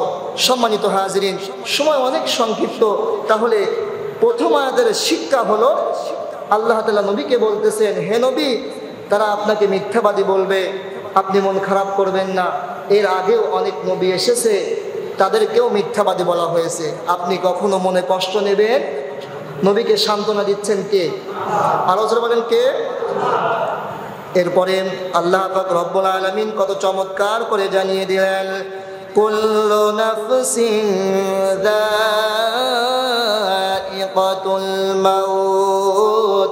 তারা যতই আপনাকে মিথ্যাবাদী বলুক না কেন, অবশেষে প্রত্যেক ব্যক্তিকে কিন্তু মরতেই হবে। প্রত্যেক ব্যক্তিকে, কথা বোঝেন নাই, প্রত্যেক ব্যক্তিকে মরা লাগবে কি লাগবে না? আমরা এখানে যারা আছি, বুকে হাত দিয়ে বলুন তো, একদিন কবরে যাওয়া লাগবে কি লাগবে না? যত বড় বাদশা হোক না কেন, যত বড় ক্ষমতাশালী হোক না কেন, যত টাকাওয়ালার মালিক হোক না কেন, মৃত্যুর স্বাদটাকে গ্রহণ করাই লাগবে। মৃত্যু এটা চিরশত্রু, কোনো ক্ষমতাশালী ব্যক্তিকেও কিন্তু ছাড় দেওয়া হয় না। আমার আপনার জীবন থেকে আস্তে আস্তে সময়গুলো পার হয়ে যায়। চোখটা বন্ধ করলে দেখা যায় ওই যে ছোট্টকালের কথা, ছোট্টকালের গল্প, কত আনন্দ, কত ফুর্তি। মা বেঁচে থেকে থাকাকালীন মায়ের সাথে কত হাসি তামাশা, আব্বা থাকাকালীন আব্বার কাছে কত আবদার করেছি। পৃথিবীতে যাদের আব্বা নাই, আবদার করার মতো কোনো জায়গা তাদের নাই। কথা বলেন ঠিক কিনা? ছোট্টকালটা কত সুন্দর করে কাটিয়েছি, পিতার কাছে কত সুন্দর করে আমরা আবদার করেছি। গত রাত্রে আমার সন্তান আমার কাছে আবদার করে, বাবা তুমি আমাকে একটা সাইকেল কিনে দিবা, একটা ব্যাগ কিনে দিবা, আমি মাদ্রাসাতে যাব। মাত্র 2.5 বছর বয়স। আমি ভাবলাম ছোট্টকালে কত আবদারতা আমি আমার পিতার কাছে করেছি। যাদের পিতা নাই তাদের আবদার করার মতো কোনো জায়গা নাই। আর মা যাদের নাই, বাড়িতে বড় ফাঁকা ফাঁকা হয়ে থাকে। মা যদি বাড়িতে না থাকে, ওই বাড়িতে টিকা যায় না, ভালো লাগে না, মনও বসে না। আমার মা এখনো বেঁচে আছে, মা যদি কোনো জায়গায় যদি 2 দিন কারো জন্য যায়, আমার মায়ের জন্য বুকটা ফেটে যায়, বাড়িটা অন্ধকার হয়ে যায়, বাড়িতে আর ভালো লাগে না। আমার মা মাঝে মাঝে ডাক দিয়ে বলে, বাবা আমি যখন থাকবো না, কেমন করে তুই এই বাড়িতে থাকবি? আমার ভাইরা, যেই বাড়িতে মা নাই ওই বাড়িতে কিন্তু মন বসে না। মৃত্যু কিন্তু আসবেই আসবে। আল্লাহ তাআলা বলেন, কুল্লু নাফসিন যায়িকাতুল মাউত, মৃত্যু কিন্তু নির্ধারিত, আমার কাছে তোমাদের আশায় লাগবে। ওয়াজাআত সাকরাতুল মাউতি বিল হক, মৃত্যু কিন্তু সত্যই সত্য, মৃত্যু তোমার কাছে আসবেই আসবে। আল্লাহ পাক রব্বুল আলামিন বলেন, মালাকুল মউত যখন তোমার কাছে চলে আসবে, বান্দা তখন আল্লাহর কাছে আরজ করবে, আল্লাহ হাত্তা ইযা জাআ আহাদাহুমুল মাউত ক্বালা রাব্বিরজিউন, আল্লাহ আমাকে আর একটা বার সময় দাও, আর একটা বার সুযোগ দাও। আল্লাহ দাও না, আর একটা বার সুযোগ দাও, এই পৃথিবীতে আর একটা বার থাকার জায়গা দাও। মালিক আর একটা সেকেন্ড তুমি আমাকে সময় দাও, আর একটা সুযোগ দাও। আচ্ছা বলেন তো, মালাকুল মউত আসার পরে আপনি আল্লাহর কাছে সময় চাইলে কি পাওয়া যাবে? পাওয়া যাবে। আল্লাহ পাক ডাক দিয়ে বলেন, ফাইদা জা আজালুহুম লা ইস্তাখিরুনা সাআতাও ওয়া লা ইস্তাকদিমুন। আল্লাহ পাক রব্বুল আলামিন বলেন, যখন সময় শেষ হয়ে যায়, একটা সেকেন্ড এদিকেও যায় না, একটা সেকেন্ড ওদিকেও যায় না। নির্ধারিত সময় তোমার মৃত্যু হয়ে যাবে। তুমি যেখানে পালায়ন করো না কেন, যদি তুমি আসমানেও পালায়ন করো, ওখানেও তোমার মৃত্যু হয়ে যাবে। আইনামা তাকুনু ইউদরিকুমুল মাউত ওয়ালাউ কুনতুম ফি বুরুজিম মুশাইয়াদা, এই আসবে, মৃত্যু তোমার ধরবেই ধরবে। একটা সেকেন্ড এদিকেও যাবে না, একটা সেকেন্ড ওদিকেও যাবে না। নির্ধারিত সময় যেখানেই তুমি পালায়ন করো না কেন, ওখানেই তোমার জানটা কবজ হয়ে যাবে। ঠিক কি না আমার ভাইরা? মালাকুল মউত যখন চলে আসবে, তখন বান্দা আল্লাহর কাছে আরজ করবে, আল্লাহ আমাকে আর একটা বার সময় দাও, আমাকে আর একটা বার সুযোগ দাও। তখন আল্লাহ ডাক দিয়ে বলবেন, কেন রে বান্দা আর একটা বার কেন সুযোগ চাও? বান্দা তখন ডাক দিয়ে বলবে, লাআল্লি আ'মালু সালিহান ফীমা তারাকতু কাল্লা। বান্দা তখন ডাক দিয়ে বলবে, মালিক এতদিন আপনার নাফরমানি করেছি, আপনার বিধানকে মানি নাই, এতদিন আপনার নাফরমানি করেছি, আল্লাহ আর একটা বার আমাকে সুযোগ দেন, আপনার বিধান মানব, আমল করব, আমলে সালিহা করব। আল্লাহ পাক সঙ্গে সঙ্গে ধমক দিয়ে বলবেন, কখনো না, সম্ভব না, যা কবরের জিন্দেগিটা পার করে আয়, তোর সাথে আমার সাক্ষাৎ হবে। সুবহানাল্লাহ বলেন। তাহলে মালাকুল মউত যখন আসবে, আল্লাহর কাছে আরজ করলে আর সময় পাওয়া যাবে? যাবে। এই দুনিয়া এত ভালোবাসার জায়গা, এত মহব্বত, এখান থেকে কেউ যেতে চায় না, কিন্তু আপনাকে যেতেই হবে। ভালোবাসা সব কিন্তু হারিয়ে যাবে। জানটা যখন কবজ হয়ে যাবে, মালাকুল মউত যখন আপনার জানটা কবজ করে নেবে, আপনার স্ত্রী কাঁদবে, সন্তানেরা কাঁদবে। একটু চিন্তা করে দেখেন, স্ত্রীটা গলা কাটা মুরগির মতো ছটফট করবে, নাই স্বামী নাই। কারণ যার স্বামী নাই তার মতো হতভাগা আর পৃথিবীতে কেউ, আরো জোরে বলেন, পৃথিবীতে কেউ নাই। স্ত্রী গলা কাটা মুরগির মতো ছটফট করবে, সন্তানেরা কাঁদবে, নাই আব্বা নাই, দুনিয়া থেকে আব্বা চলে গেছে। আত্মীয় স্বজন সবাই আসবে, সবাই কাঁদবে, কিন্তু সবাই কিন্তু কবরের দিকে আপনাকে নিয়ে যাবে, কেউ আপনার সঙ্গী হবে। আরো জোরে বলেন, এত ভালোবাসার স্ত্রী, আপনি তাকে গিয়ে যদি বলেন, স্ত্রী গো 50টা বছর 60টা বছর তোমার সাথে আমি সংসার করলাম, সারা রাত এক জায়গায় থেকেছি, কত গল্প করেছি, কত সময় পার করেছি, স্ত্রী গো মারা যাওয়ার পরে একটা রাত কিন্তু তোমার কাছে আমাকে রাখবা। আচ্ছা বলেন তো রাখবে? রাখবে? কখনো আপনাকে রাখবে না। আমার ভাইরা, পৃথিবীতে আপন বলতে কেউ আপনার নাই, কবরেকে কিন্তু আপনাকে একা একাই যেতে হবে। সঙ্গে যদি আপনার কিছু দেয়, সেটা হলো আপনার আমল। সেটা কি? আল্লাহ পাক রব্বুল আলামিন বলেন, লিয়াবলুয়াকুম আইয়ুকুম আহসানু আমালা। আমি আল্লাহ দেখতে চাই কে কত ভালো আমল নিয়ে আমার কাছে আসতে পারে। সুবহানাল্লাহ বলে। আমি আল্লাহ দেখতে চাই ভালো আমল। আমি আল্লাহ টাকা দেখতে চাই না, আমি আল্লাহ বাড়ি দেখতে চাই না, আমি আল্লাহ ক্ষমতা দেখতে চাই না, আমি আল্লাহ দেখতে চাই আমল। আমল কে কত আমল নিয়ে আমার কাছে এসেছো। আমার ভাইরা, আপনারা যতক্ষণ পর্যন্ত বেঁচে থাকবেন ততক্ষণ পর্যন্ত যদি একবার সুবহানাল্লাহ আপনি পাঠ করেন, আপনার আমলনামায় নেকি লেখা হবে কি হবে না?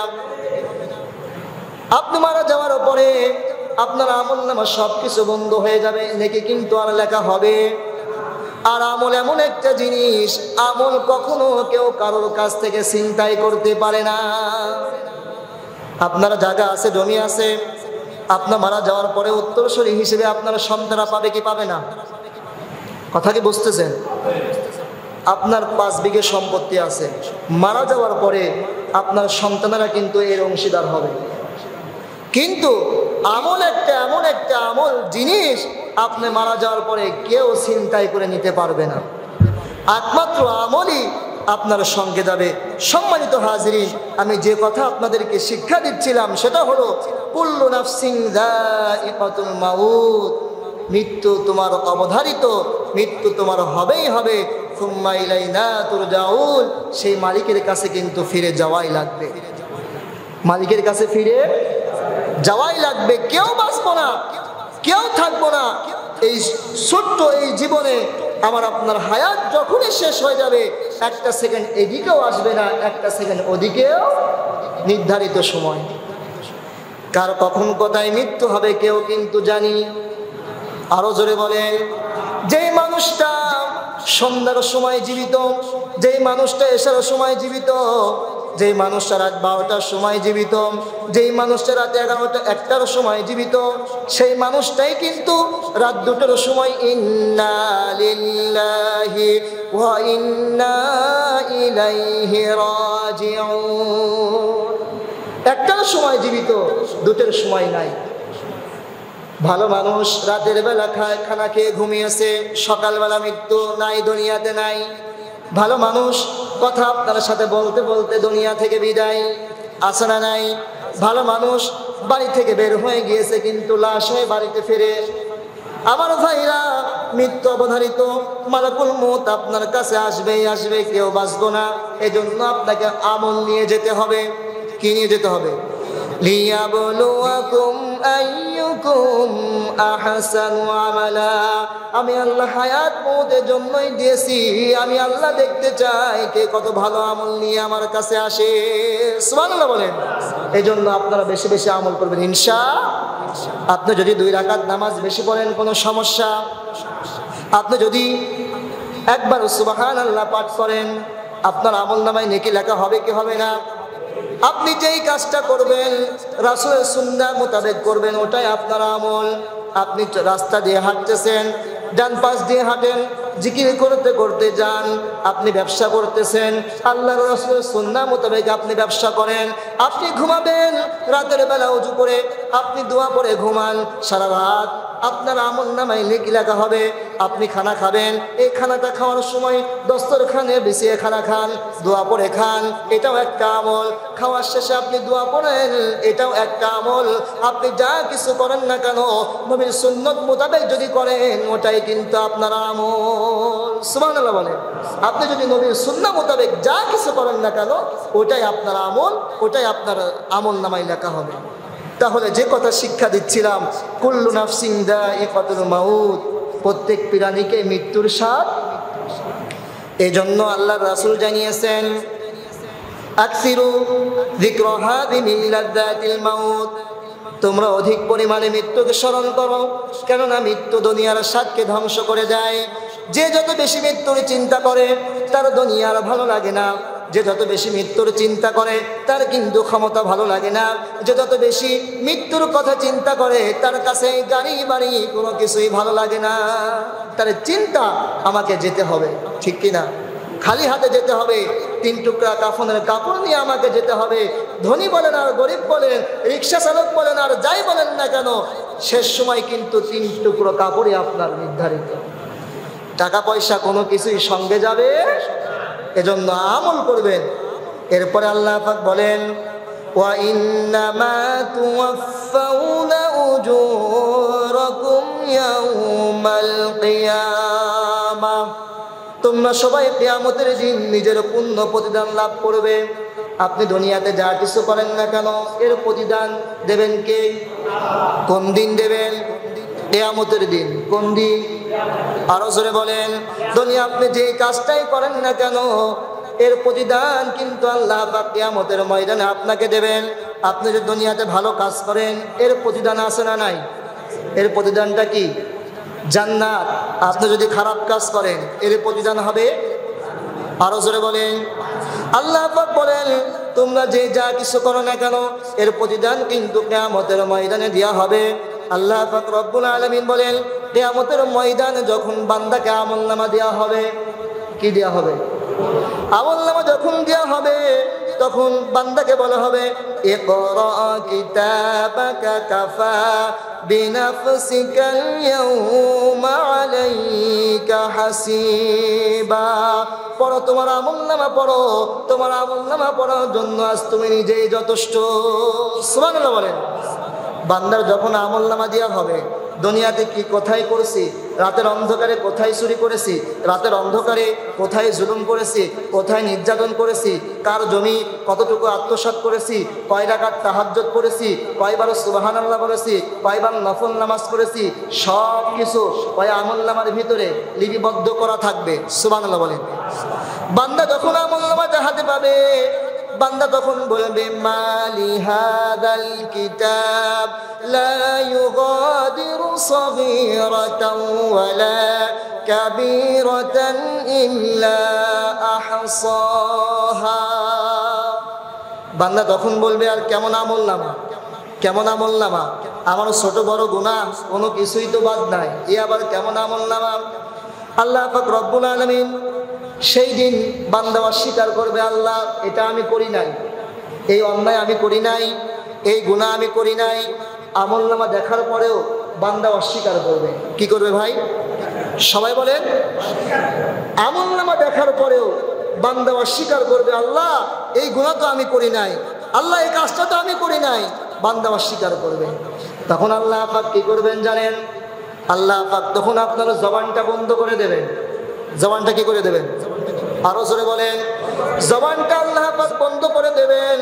তখন আল্লাহ পাক রব্বুল আলামিন কুরআনুল কারীমের ভিতরে জানিয়েছেন আল-ইয়াউমা নাখতিমু আলা আফওয়াহিহিম ওয়া তুকাল্লিমুনা আইদিহিম ওয়া তাশহাদু আরজুলুহুম বিমা কানু ইয়াকসিবুন। জোরে বলেন আল্লাহু আকবার।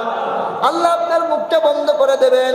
তখন আপনার হাত আপনার বিপক্ষে সাক্ষী দেবে। এই হাত সেই দিন কথা বলবে। হাত কি বলবে? আরো জোরে বলেন। বলবে আল্লাহ এই হাতটা দিয়ে এই গুনাহ করেছে, রাতের অন্ধকারে এই গুনাহ করেছে, আল্লাহ এই হাতটা দিয়ে মানুষের বিরুদ্ধে মিথ্যা মামলা রেখেছে, আল্লাহ এই হাতটা দিয়ে সুদের লেনদেন করেছে, আল্লাহ এই হাতটা দিয়ে জুলুম করেছে, অত্যাচার করেছে, এই তিনকে ধাক্কা দিয়েছে, মানুষের সম্পদ অত্যভাবে আত্মসাৎ করেছে। এই হাত সেই দিন আপনার বিপক্ষে সাক্ষী দেবে, এই পা সেই দিন আপনার বিপক্ষে সাক্ষী দেবে। জবান বন্ধ করে দেবেন কে? আপনি যখন অস্বীকার করবেন অঙ্গ প্রত্যঙ্গ সব কিছু কথা বলবে, আপনার বিপক্ষে সাক্ষী দেবে। আপনি যেখানেই গুনাহ করেন না কেন হাত কি খুলে রাখা যায় যে আপনি ওই মনে পথে গুনাহ করবেন, হাত তো বিপক্ষে সাক্ষী দেবে, হাতটা আমি রেখে যাই? সম্ভব? সম্ভব? আপনার পা সেই দিন আপনার বিপক্ষে সাক্ষী দাঁড় করবে। আল্লাহ পাক রব্বুল আলামিন আর একটা আয়াতের ভিতরে জানিয়েছেন হাত্তা ইযা মা জাউহা শাহিদা আলাইহিম সামউহুম ওয়া আবসারুহুম ওয়া জুলুদুহুম বিমা কানু ইয়ামালুন। জোরে বলেন আল্লাহু আকবার। আল্লাহ পাক বলেন সেখানে পৌঁছে যাবে তখন তাদের কান, এই যে কান, এই কান আপনার বিপক্ষে সাক্ষী দেবে। এই যে চোখ, এই চোখ আপনার বিপক্ষে সাক্ষী দেবে। এই কান দিয়ে আপনি কি শুনেছেন? গান শুনেছেন, আপনি গান শুনেছেন, এই কান দিয়ে আপনি মানুষের নিন্দা শুনেছেন, এই কান দিয়ে আপনি খারাপ কি শুনেছেন, এই কান আপনার বিপক্ষে সাক্ষী দেবে। এই যে চক্ষু, এই চক্ষু দিয়ে আপনি কি দেখেছেন, এই চক্ষুটা আপনার বিপক্ষে সাক্ষী দেবে। এই চক্ষুটা দিয়ে কোন নারীর দিকে আপনি তাকিয়েছেন, এই চক্ষুটা দিয়ে কোন দিকে আপনি তাকিয়েছেন, কোন অবৈধ জিনিসের দিকে আপনি তাকিয়েছেন, এই চক্ষুটাও আপনার বিপক্ষে সাক্ষী দেবে। আপনার বিপক্ষে আপনি কি দেখেছেন এই চোখ দিয়ে, আপনার বিপক্ষে সেই দিন সাক্ষী দেবে। এরপরে আল্লাহ পাক রব্বুল আলামিন রাখতে জায়গায় বলেন, ইয়াউমা তাশহাদু আলাইহিম আলসিনাতুহুম ওয়া আইদিহিম ওয়া আরজুলুহুম বিমা কানু ইয়ামালুন। তারা যেন সেই দিনের কথা ভুলে না যায়, যেই দিন তাদের নিজেদের কণ্ঠ, এই যে কণ্ঠ, এই যে আমি কথা বলতেছি, এই কণ্ঠ আমার বিপক্ষে সাক্ষী দেবে। এরপর আল্লাহ তাআলা বলেন, তাদের নিজেদের হাত পা তাদের কৃতকর্মের সাক্ষী দেবে। এই যে শরীরের চামড়া, এই চামড়া পর্যন্ত আপনার বিপক্ষে সাক্ষী দেবে। চক্ষু, কণ্ঠনালী, কান, হাত, পা, চামড়া সব কিছু আপনার বিপক্ষে সাক্ষী দেবে। বাঁচার উপায় আছে? বাঁচার উপায় আছে। আপনি যতই অস্বীকার করেন না কেন, সেই দিন হাত কথা বলবে, চোখ কথা বলবে, কান কথা বলবে, শরীরের চামড়া কথা বলবে। আপনি যতই বলেন না কেন মানুষের উপরে অত্যাচার জুলুম নির্যাতন করি নাই, এই হাত সেই দিন কথা বলবে। আপনি যতই বলেন না কেন আল্লাহ এই চক্ষু দিয়ে আমি গুনাহ করি নাই, এই চক্ষু আপনার বিপক্ষে সাক্ষী দেবে। বাঁচার কিন্তু কোনো রাস্তা নাই, সেই মালিকের কাছে যেতেই হবে, তার কাছে কিন্তু হিসাবটা দেওয়াই লাগবে। আপনার আমলনামা যখন আপনার হাতে দেওয়া হবে, আপনি এগুলো অস্বীকার করবেন, আর আপনার হাত, আপনার পা আপনার বিপক্ষে কথা বলবে। সেই দিন আপনার অর্থ সম্পদ, টাকা পয়সা কোনো কিছুই কাজে আসবে? আসবে? সেই দিন বান্দারা আফসোস করে বলতে থাকবে, মা আগুনা আন্নি মালিয়া হালাকা আন্নি সুলতানিয়া। কোথায় গেল আমার ধন সম্পদ, কোথায় গেল টাকা? এত টাকা আমার তো ছিল, এত টাকা সম্পদ তো আমার ছিল, কত আনন্দ ফুর্তি আমি করেছি। মা আগুনা আন্নি মালিয়া হালাকা আন্নি সুলতানিয়া। কোথায় গেল আমার রাজত্ব, কোথায় গেল বাদশাহী? আমার তো এত ক্ষমতা ছিল, একটা ডাক দিওয়ানোর সঙ্গে সঙ্গে হাজার হাজার মানুষ জড়ো হয়ে যেত। কোথায় সেই ক্ষমতা? তারা আফসোস করে বলতে থাকবে, হালাকা আন্নি সুলতানিয়া খুদুহু ফাগুল্লু। আল্লাহ পাক বলেন, তাদেরকে ধরো। কে বলতেছেন? আরো জোরে বলেন, খুদুহু ফাগুল্লু সুম্মাল জাহিমা সাল্লু। তাদেরকে ধরো, শক্ত করে ধরো। সুম্মা ফি সিলসিলাতিন দারুহা ৭০ যিরাআন ফাসলুকু। এরপরে আল্লাহ তাআলা বলেন, তাদেরকে তোমরা বেঁধে ফেলো, ৭০ হাত লম্বা শিকল দিয়ে তোমরা তাদেরকে বেঁধে ফেলো, তারা যেন নড়াচড়া করতে না পারে। সুতরাং কিয়ামতের ময়দানে আপনার টাকা, আপনার অর্থ, আপনার ক্ষমতা, আপনার বাদশাহী, আপনার ছেলে, আপনার সন্তান, আপনার স্ত্রী কোনো কিছুই কাজে আসবে? আসবে? সেই দিন আপনার প্রতিদান আল্লাহ পাক রব্বুল আলামিন দেবেন। আপনি ভালো করলে আপনার জন্য জান্নাত, আপনি ঈমান নিয়ে গেলে আপনার জন্য জান্নাত, ইসলামী আন্দোলনের পক্ষে থাকলে আপনার জন্য জান্নাত, হকের পথে থাকলে আপনার জন্য জান্নাত, ন্যায়ের পক্ষে থাকলে আপনার জন্য জান্নাত, সত্যের পথে থাকলে আপনার জন্য জান্নাত। সুবহানাল্লাহ বলে। তাহলে আমল নিয়ে যেতে হবে। কি নিয়ে যেতে হবে ভাই? তাহলে প্রতিদানটা দেবেন কে? এরপরে আল্লাহ পাক রব্বুল আলামিন বলেন, ফামান যুহজিহা আনিন নার ওয়া উদখিলাল জান্নাতা ফাকাদ ফাজ। একমাত্র সেই ব্যক্তি সফলকাম হবে যে ব্যক্তি জাহান্নাম থেকে মুক্তি পেয়ে জান্নাতে যাবে, সেই তো আসল সফল। সেই কি? সেই কি? দুনিয়াতে টাকা থাকলেই সফল হওয়া যায়, দুনিয়াতে ডাক্তার ইঞ্জিনিয়ার হলে সফল হওয়া যায়। আল্লাহ পাক বলেন, সফল তো ওই ব্যক্তি, সফল তো ওই ব্যক্তি যে জাহান্নাম থেকে মুক্তি পেয়ে জান্নাতে যাবে। সুবহানাল্লাহ বলেন। জাহান্নামটা কেমন জানেন? জাহান্নামটা কেমন? বড় ভয়ানক জায়গা, বড় ভয়ানক জায়গা। জাহান্নাম কঠিন ভয়ানক জায়গা। আল্লাহ পাক রব্বুল আলামিন জাহান্নামের ভয়াবহতা আল্লাহ পাক রব্বুল আলামিন অনেক জায়গায় বর্ণনা করেছেন। জাহান্নামটা কেমন হবে, তার শাস্তিটা কেমন হবে, কেমন করে আপনাকে শাস্তি দেওয়া হবে, আল্লাহ পাক রব্বুল আলামিন অনেক জায়গায় আল্লাহ পাক রব্বুল আলামিন বর্ণনা করেছেন।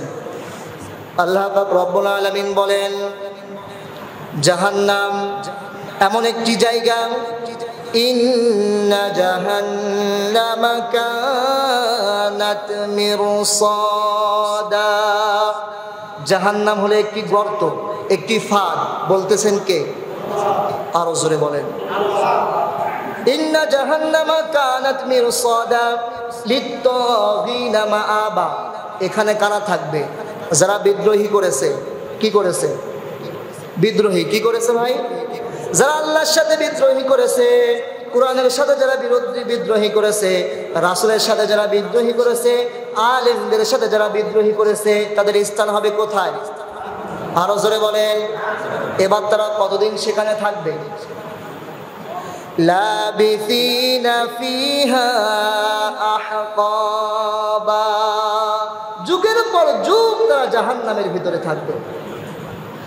এরপরে তাদের জাহান্নামের খাবারটা কি হবে? লা ইয়াযুকুনা ফিহা বারদান ওয়ালা শারাবা।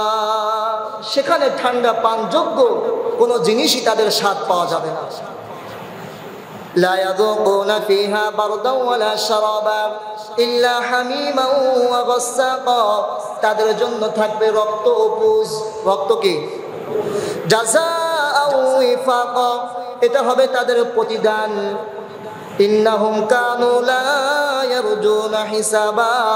আল্লাহর সামনে দাঁড়ানো লাগবে, হিসাব দেওয়া লাগবে, এই চিন্তা তাদের ছিল না। আল্লাহর সামনে দাঁড়ানো লাগবে, হিসাব দেওয়া লাগবে, এই চিন্তা তাদের ছিল না। এই জন্য তাদের এই আযাব। আল্লাহ পাক রব্বুল আলামিন আর একটা জায়গায় কত সুন্দর করে আল্লাহ তাআলা জানিয়ে দিলেন, কিয়ামতের ময়দানে কিছু মানুষের চেহারা হবে মলিন, কালো, ভয়ানক। আল্লাহর সামনে দাঁড়াবে। উজুহু ইয়াউমাইদিন খাশিয়া। কিছু চেহারা সেই দিন ভীতু হয়ে যাবে, ভীতু কাতর হয়ে যাবে। আমিলাতুন নাসিবা। চেহারার ভিতরে ক্লান্তির ছাপ থাকবে, সে বড় ক্লান্ত। মানুষ যদি কোনো পরিশ্রম করে, তার চেহারার ভিতরে ছাপ পাওয়া যায় কি যায় না? কথা কি বুঝতেছেন ভাই? চেহারার ভিতরে ছাপ পাওয়া যায়। যে লোকটা অনেক ক্লান্ত, কিয়ামতের ময়দানে তার চেহারাটা ভীতু হয়ে থাকবে, সে ক্লান্ত অবস্থায় আল্লাহর সামনে দাঁড়াবে। আল্লাহ বলেন, তাসলা নারান হামিয়া। জ্বলন্ত আগুন তাকে জ্বলসে দিতে থাকবে, জ্বলন্ত আগুন তাকে জ্বলসে দেবে। তুসকা মিন আইনিন আনিয়া।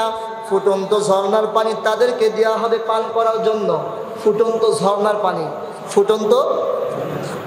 সবাই বলে জাহান্নামের ভয়াবহতা কেমন, এটাই আমি আপনাদের শিক্ষা দিচ্ছি। জাহান্নামের খাবার হবে ফুটন্ত ঝর্ণার পানি, তাদেরকে দেওয়া হবে। লাইসা লাহুম তুআমুন ইল্লা মিন দরি। তাদের জন্য কাঁটাওয়ালা শুকনো ঘাস ছাড়া আর কোনো খাদ্য থাকবে না।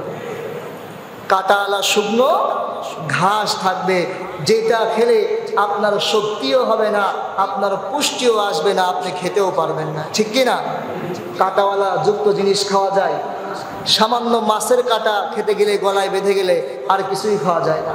আর কাঁটাযুক্ত ঘাস, কাঁটাওয়ালা শুকনো ঘাস আপনাকে দেওয়া হবে। যেই খাবারটা খেলে আপনার পেটও ভরবে না, তৃপ্তিও আসবে না, আপনার গায়ে শক্তিও আসবে না। দুনিয়াতে আমরা যেই খাবারটা খাই, এই খাবারটা খেলে শরীরে শক্তি হয়, শরীরে পুষ্টি হয়, মনে তৃপ্তি হয়, হয় কি হয় না? কিন্তু জাহান্নামের ভিতরে যেই খাবারটা আপনাকে দেওয়া হবে, রক্ত, পুজ, কাঁটাওয়ালা যুক্ত ঘাস, এইগুলো খেলে আপনার কোনো তৃপ্তি আসবে না, আপনার শরীরে কোনো শক্তিও আসবে না। জাহান্নামটা কেমন? জাহান্নামটা কেমন? জাহান্নামীরা জাহান্নামের ভিতরে আর থাকতে চাইবে না, জাহান্নাম থেকে বের হতে চাইবে। জাহান্নামের দারোয়ান ফেরেশতাকে ডাক দিয়ে বলবে, ও জাহান্নামের দারোয়ান ফেরেশতা, আল্লাহর কাছে একটু বলেন, আল্লাহ যেন আমাদেরকে মৃত্যু দিয়ে দেয়, আমরা তো আর সহ্য করতে পারি না। জাহান্নামের ফেরেশতা ডাক দিয়ে বলে, কেন তোমাদের কাছে কি কোনো কিতাব যায় নাই? তোমাদের কাছে কি কোনো রাসূল যায় নাই? তারা বলবে হ্যাঁ এসেছিল, কিন্তু আমরা মানি নাই। তোমাদের কাছে আলেম এসেছিল, তোমাদের কাছে কিতাব এসেছিল, তোমাদের কাছে রাসূল এসেছিল, তোমাদেরকে জান্নাত জাহান্নাম সম্পর্কে বুঝিয়েছে, কিন্তু তোমরা মানো নাই। সুতরাং আমার কাছে বলে কোনো লাভ হবে না। যাও জাহান্নামের মালিক ফেরেশতাকে ডাক দিয়ে বলো। জাহান্নামীরা মালিক ফেরেশতাকে ডাক দিবে, ওয়ানাদাউ ইয়া মালিকু লিয়াকদি আলাইনা রাব্বুক ইন্নাকুম মাকিসুন। জোরে বলেন আল্লাহু আকবার। জাহান্নামীরা মালিক ফেরেশতাকে ডাক দিয়ে বলবে, ও মালিক ফেরেশতা, কিতাবের ভিতরে এসেছে জাহান্নামীরা মালিক ফেরেশতাকে ডাকবে। মালিক ফেরেশতা উত্তর নেবে 1000 বছর পর। কয় হাজার বছর পর? আমার কথা কি আপনারা বুঝতেছেন? মালিক ফেরেশতা 1000 বছর পর উত্তর নেবে। ওয়ানাদাউ ইয়া মালিকু লিয়াকদি আলাইনা রাব্বুক ইন্নাকুম মাকিসুন। জাহান্নামের মালিক ফেরেশতা ডাক দিয়ে বলবে, কি হয়েছে তোমাদের, বলো। জাহান্নামীরা বলবে, মালিক ফেরেশতা, আমরা তো আর সহ্য করতে পারি না, আল্লাহর কাছে একটু বলেন, আল্লাহ যেন আমাদেরকে মৃত্যু দিয়ে দেয়। কিন্তু মালিক ফেরেশতা বলবে, ইন্নাকুম মাকিসুন, যার ভিতরে তোমাদেরকে রাখা হয়েছে এর স্বাদ তোমরা গ্রহণ করতেই থাকো। নাউজুবিল্লাহ বলেন। তাহলে জাহান্নামের দারোয়ানের ফেরেশতাদের কাছে বলেও কোনো লাভ হবে? মালিক ফেরেশতার কাছে বলেও কোনো লাভ হবে? এরপরে জাহান্নামীরা আল্লাহ তাআলাকে ডাক দিয়ে বলবেন, রব্বানা আখরিজনা মিনহা ফাইন উদনা ফাইন্না যালিমুন। জাহান্নামীরা বলবে, হে পরওয়ারদিগার, হে মালিক, হে আমার রব, এখন আমাদের এখান থেকে বের করে দাও, এখন আমাদের জাহান্নাম থেকে বের করে দাও। জাহান্নামের আযাব আমরা সহ্য করতে পারি না, জাহান্নাম থেকে বের করে দাও। এরপরেও যদি আমরা অন্যায় করি, এরপরেও যদি আমরা তোমার বিধানকে না মানি, তাহলে ফাইন্না যালিমুন, আমরা জালেম হব। আমরা কি হব? তাহলে জাহান্নামীরা বলতেছেন কার কাছে? কার কাছে? আল্লাহ উত্তর কি দেবেন জানেন?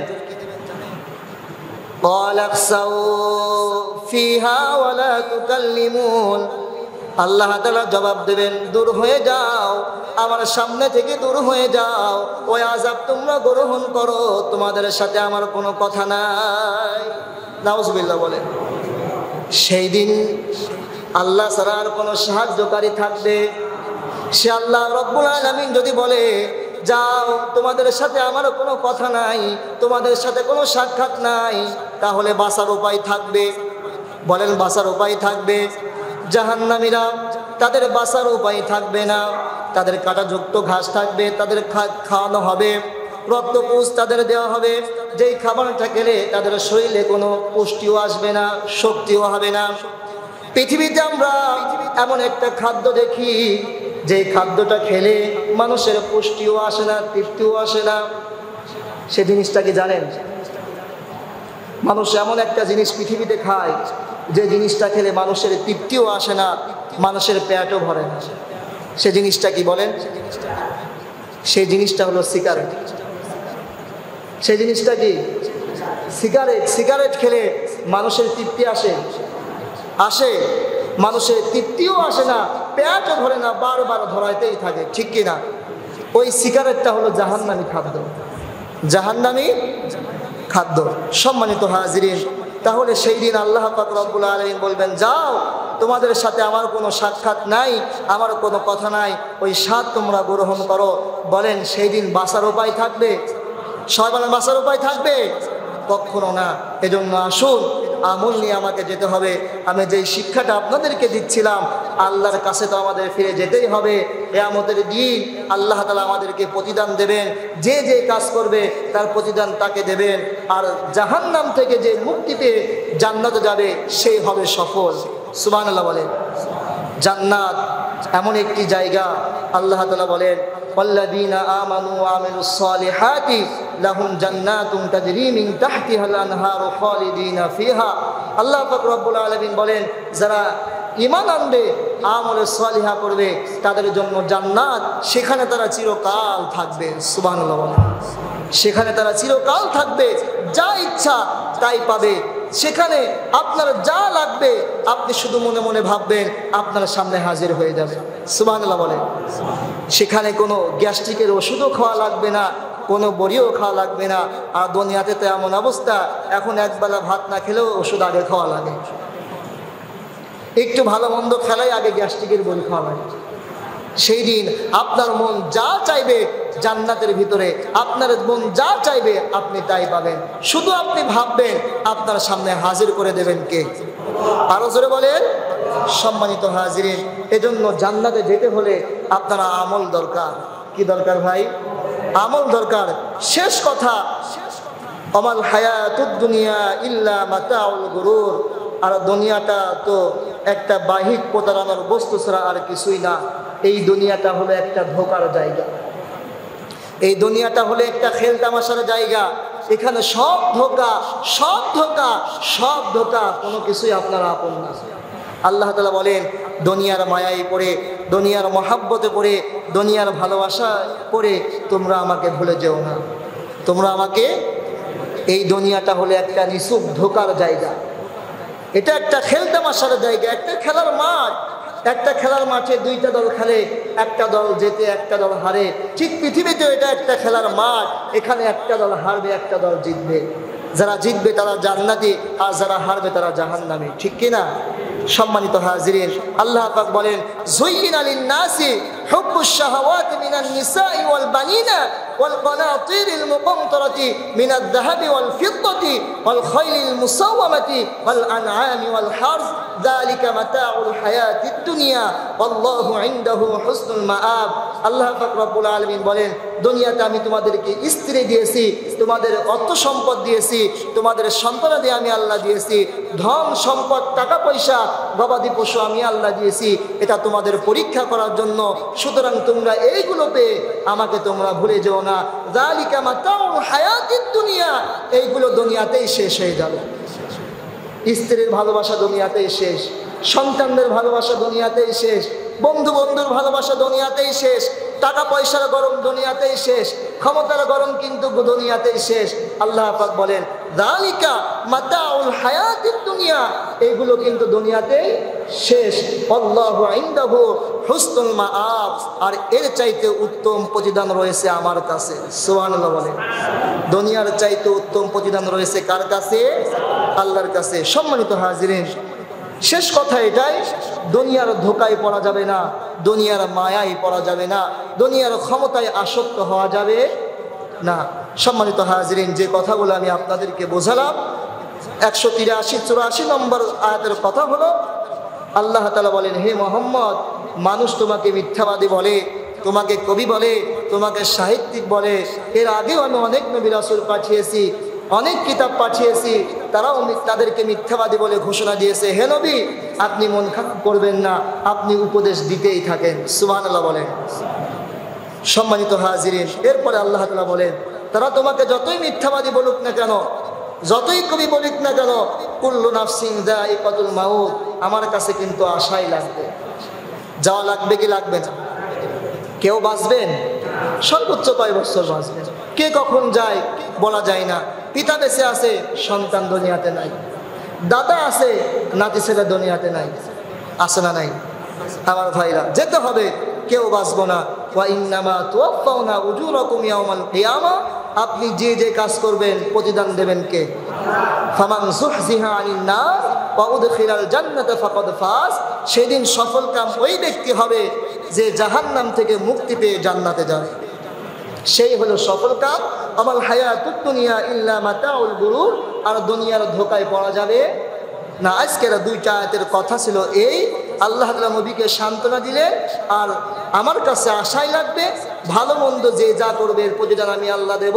সফল কাম হবে ওই ব্যক্তি যে জাহান্নাম থেকে মুক্তি পেয়ে জান্নাতে যাবে, আর দুনিয়ার ধোকায় পড়া যাবে না। আল্লাহ তাআলা যেন আমাদের সকলকে দুনিয়ার ধোকা থেকে আল্লাহ তাআলা যেন আমাদেরকে হেফাজত করেন। সকলে পড়েন আমিন।